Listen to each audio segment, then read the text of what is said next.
and the lion, okay? Hi guys, it's me Jin. Welcome to my vlog. Tang tarang tarang. Sariling sound. And we are here on the seaside. Hi to my vlog. Hi to your vlog. Oh, to my your vlog. To my your vlog. And that's my friend Lalaine. Do follow here in Facebook.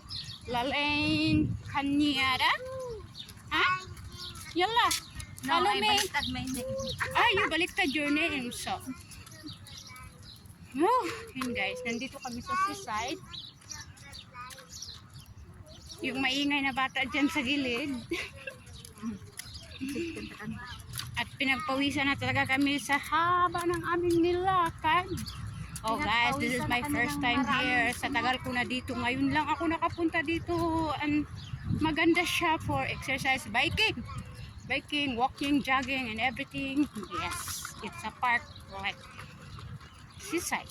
Yeah, near seaside because that's sea and they are inside. So that's why it's seaside, right? And I'm gonna show you the back of my cam. Charis! This is the view. Right, that view. Dolomite tayo. Dolomite. Yes, this is a view. Hey.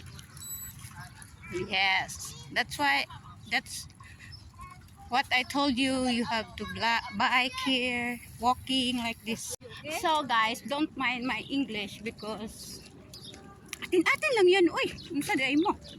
Ganun lang talaga yan. Practice makes you not so perfect, but at least. Yeah, di ba, Day? Approve! Yes. Pero guys, pagod na talaga ako.